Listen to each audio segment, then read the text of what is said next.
This is Real Presence Live on the RPR Network, bringing you stories of faith and hope through local hosts and guests from across the upper Midwest. Now, back to the show. All right, we are back here on Real Presence Live, continuing our conversation on the election results. We just spoke with Michael Pauley about the big wins in South Dakota on Amendment G, which was that egregious abortion amendment, and also defeating Measure 29, which was a vote to legalize recreational marijuana. We did talk about though, the fact that we can celebrate because it was a big victory. However, we still want to pray for that 40-some% that voted in favor of these things. There are hearts that still need to be converted. And so even though, Steve, we get those wins, we still want to always remember there are souls at stake. Well, we know this, and this is the work of all these Catholic conferences and also Real Presence Radio. Our mission and actually our call as laypersons is to be in the workplace, to be that available witness to Christ in the world. And so politics is one of those really arenas that we really have to be active in. We have to respond. We have to be informed so we can make good decisions and then invite others into conversation and to conversion. I mean, we all can have a daily conversion on our own personal, responses to the Lord's call and how we deal with our brothers and sisters in Christ. And so I think that is the invitation, that we really do have to engage the world without letting the world change us from being, beloved sons and daughters of Christ. And so, but as we engage, sometimes we can be, sometimes we are elated by the battles that we miss. Like what I think Michael in the last conversation, said that there's nothing more exciting than recognizing that a bullet missed you, right? It's like, whew, okay, there's some elation from that. However, that doesn't, the question is, why was the bullet aimed at me, right? And so we have to answer that question where we start out with, that bullet missed us, but now where do we go forward? Because I think, and Jason, you can speak to this too. I mean, politics is an ongoing thing. As we know, if something comes up in this election, guess what? It's going to come up again. It's going to, a lot of those who promote these amendments and these ideologies, they're not going to give up. They're going to keep fighting for it. So we have to stay vigilant and continue to really respond and to be educating others on the issues. Absolutely. So let's welcome in Jason Adkins, Executive Director of Minnesota Catholic Conference. Good morning, Jason. Thanks for hopping on with us. Good morning. Great to be with you. And that's a wonderful point to start out with, is that there are no ultimate victories and no ultimate defeats on this side of the Jordan. So we always have to persevere, working intentionally and continually to build just laws and a just social order, and that work doesn't stop. And as Steve said, it's a work of faithful citizenship and a work of discipleship. So the work is ongoing. Over the years, Jason, we've enjoyed building a relationship at Real Presence Radio with the Minnesota Catholic Conference, obviously going down to be present at the Catholics at the Capitals events that you guys hosted for a couple of years. And so we recognize the importance of what you were just talking about, faithful citizenship. Talk about the resources, before we get into some of the results, that the Minnesota bishops put out ahead of this election, because I think the bishops in Minnesota and the Minnesota Catholic Conference is just so good. You guys are so good at engaging Catholics in the conversation and helping us understand what we're voting for. Well, thank you for that. And if the bishops are calling and the church calls us to be faithful citizens, then we have to help equip them to do so. So the bishops of Minnesota both model that in the way in which they go down as a group collectively every year to our state capitol, but then on an individual basis meet with legislators. So if they're asking us to do that, then they have to model that themselves. So they do that, but then try to provide the resources to break down those barriers to faithful citizenship. What do we say? When do we need to say it? How do we say it? That's why most state Catholic conferences have something like we do here in Minnesota, the Catholic Advocacy Network, where if you sign up with a click of the mouse, you can send a message to your legislator about important issues when it's timely to do so, and we help you say those things. And so in the election context, we don't tell people who to vote for, but again, we give people principles and highlight some issues for consideration. So as they do every 2 years, the bishops of Minnesota provided a number of catechetical resources for parishes related to Catholic social teaching, proper participation in the election process, but then also an election statement from all the bishops giving out issues to consider at every level of that ballot. And so oftentimes we get so focused on the presidential election or what's going on with Congress or U.S. Senate that we forget about the importance of those local races.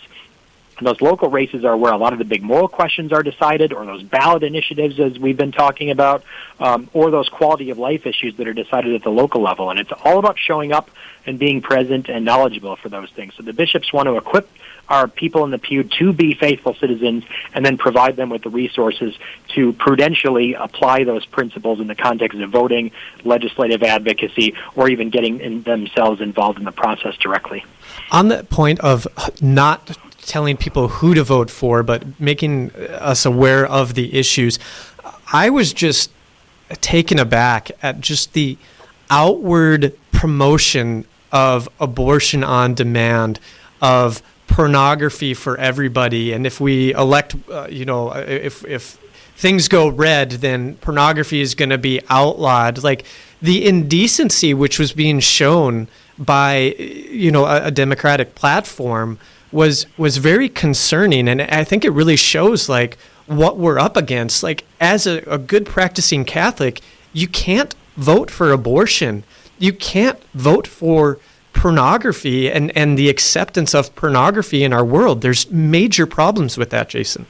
Yeah, if you're voting for a candidate precisely because they will protect abortion, that's a serious problem and a sin of commission, really.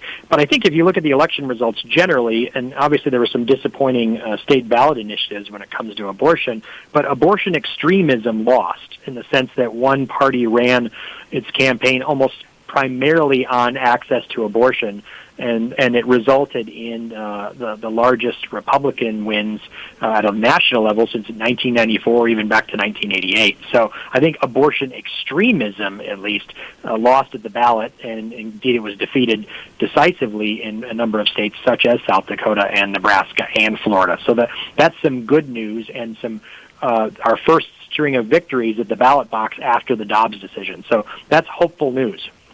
Absolutely. And now the big fight in Minnesota was over who's going to control the House, who's going to control the state Senate. Give us an update on how those races are going. I know there's a couple that are actually heading to recount, which is actually a pretty big thing here. Yeah, so the state Senate was divided 34-33. There was one seat held by Democrats in Minnetonka that was up for election. It was an open seat. Democrats retained that seat, and thus they retained a 34-33 Senate majority. Governor Walz will come back and fill out the rest of his term as governor. But in the House, we had, at least as where things stand now, a change in the sense that a DFL majority, a 70-64 majority, is now sitting at 67-67. But again, two races in seats held by Democrats, that were held by Democrats, are going to recount. And we'll see. There's a lot of interesting irregularities in how things were reported last night. A lot of concerns about the process here. So I think folks can expect real tense partisan dynamics in Minnesota going forward with an evenly divided legislature, and then perhaps some special elections coming up in the coming months as well. So it's going to be a real challenging time here, I suspect. Hope not. I hope people can come together and build common ground for the common good, that we can find a way to work out how to operate our legislature with this sort of tight division. But I think most likely we're going to see some very tense partisan battles for control of our state government here in the next couple months. Jason, as we look to the future in Minnesota, I mean, as I was talking earlier, the politics and really building a society that is focused on life is an ongoing challenge, an ongoing pilgrimage, if you will, that we invite people to join us on. What do you see coming? What's on the horizon for Minnesota, where we have to kind of say, okay, now this election puts us in this position, so now this is what's probably going to come up next. How do we prepare for that? Well, I think from our standpoint, we were concerned about a constitutional amendment going to the ballot in 2026. And that was in one version, in two different versions, passed both the House and the Senate last year. They could not come to an agreement on the final language. Unfortunately, that ended up going down in defeat. So always concerned about that going on, a constitutional erosion of rights amendment. that would really endanger religious freedom, enshrine in our Constitution a false view of the human person, a problematic view of the human person. So we're concerned about that, and hopefully now with this 67-67 tie for the moment in the House, that issue gets put aside in terms of the difficulty in passing very controversial things without clear majorities. Assisted suicide legalization, something that is issue 1A for us in many ways, threats to life, that is on the radar and something we're very concerned about, and we'll be watching. Hopefully that one is also will be left on the cutting room floor in terms of legislative priorities. I think for us, continuing to stop gambling expansion, we see the evidence mounting and pouring in about the harms that legalization of sports gambling and online sports betting has had in the 38 states that have passed it. We hope to remain one of the 12 states that hasn't. And I think finally, if you're looking at election dynamics and at the federal level, what you saw was a victory of a coalition of working and middle-class voters across racial and ethnic lines. So hoping that things like an expansion here of the child tax credit as a way to build common ground on tax policy is something that we can actually move forward, even with a deeply divided legislature on partisan lines. How do you work through the challenges that are going to come, even with like a 67-67 tie, which obviously won't remain, not having that extra seat in the state Senate like you needed? How do you guys continue to push forward and bring awareness to the importance of either accepting or defeating bills that are for or against what we believe as practicing Catholics? Well, you always have new legislators in every session, and legislators need to be re-educated. So the work of having those important conversations with our elected officials, that goes on, because in 2 years we'll get a new legislature and new electoral and new partisan dynamics that we'll have to deal with. And so we can only cover so much ground as lobbyists. We need the voice of the people in the pew stepping forward to engage with their legislators. And if we were already looking at election results last night, it might be the case that the legislature was decided by one legislator winning or losing by 4 votes. So just as it matters in the electoral context that we need to show up and vote, it also matters when we're talking to elected officials about important issues and either pushing things forward as priorities or opposing them so that they become less of a priority, because legislators don't want to take on too many things that are very divisive and that will hurt their electoral chances.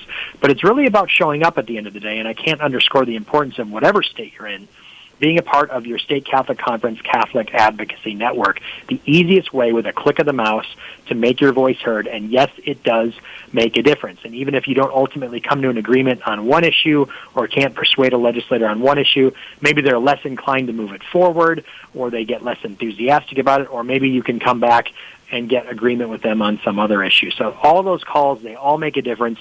From a faith standpoint, nothing is wasted in the economy of salvation. Every time we do a good work, nothing is wasted.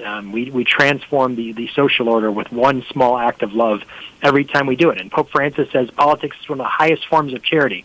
So even clicking that mouse and sending that message to a legislator, meeting with a legislator, writing a letter to the editor, praying for our elected officials, all of those small things done with great love can make a difference. And that's how we build the civilization of love. It's not sitting on the sidelines. It's not sending around funny memes on social media. It's rolling up your sleeves and doing the work. A great point, Jason. And I think, a conversation here, Brandon and I are both Minnesota guys here, and I grew up in Minnesota, and I work with a radio group in California. And, there's been a mass exodus from California because of a lot of the crazy policies there. And as Minnesotans, we always have this joke of maybe we should just pick up and move to North Dakota. And I think there's a caveat to that. And then you're talking about that being involved. If all of the good people move to one place, then guess what? Then where's the battle? And so I think I want to talk about this a little bit, Jason, too, your thoughts on, sometimes you just want to get out of the crazy states where things are happening and you want to leave the battle, but somebody's got to be on the front lines. Somebody's got to stay out there and fight the battle in Minnesota. Yeah, we have to respond to where we think God is calling us, and sometimes strategic retrenchment is a good battle tactic, but at the same time, you're right.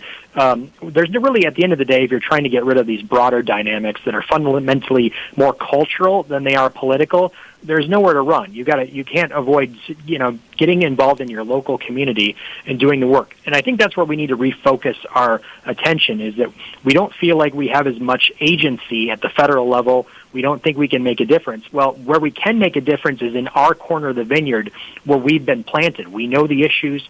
We know the people. We have a better sense of engaging the process. So people, policy, process, where can you make a difference? It's in your corner of the vineyard. We're called to be faithful citizens. Well, citizens and city are in the same word, so we're so focused on what happens in Washington. We need to be focused on what's going on in our own backyard. That's where most of us can make the biggest difference and be the most effective. Unfortunately, many of us don't even know who our city council person is, who our state senator or state house member are, and if we don't even know who they are, how can we expect the laws that are made are going to be good ones? So that's where we really need to refocus. It's not getting so worked up on what's going on in Washington. It's rebuilding our communities from the ground up. When we do that, what happens in Washington becomes less important. We need to have strong communities. You look at Italy. Italy has had 50-something odd governments, federal government since World War II. But the country goes on because its local communities are so tight, and it has a strong communal culture. And so that's what we need to do, is build that strong culture at the local level, starting in our parishes and then branching out into our communities. And that's where we can really make a difference. Absolutely. The phrase "bloom where you're planted" comes to mind right now as you're speaking. And, I would even take it like we have the counties and we have townships for those of us who live in the country. Jason, what about just going out and meeting our neighbors, loving one another, like Steve said earlier?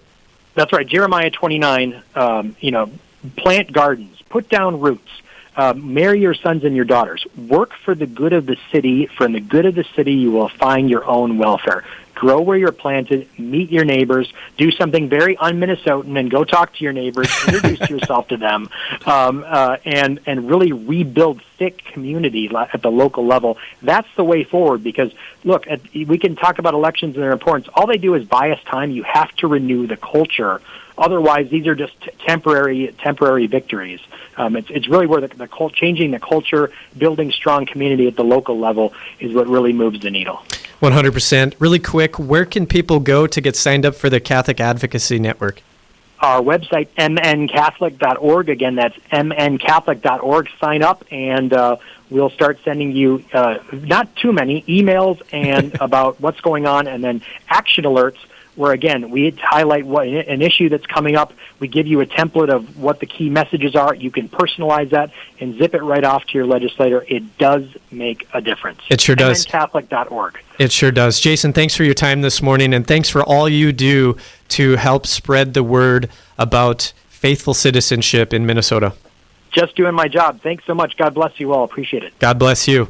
All right, we are off to our final break of the morning. Up next,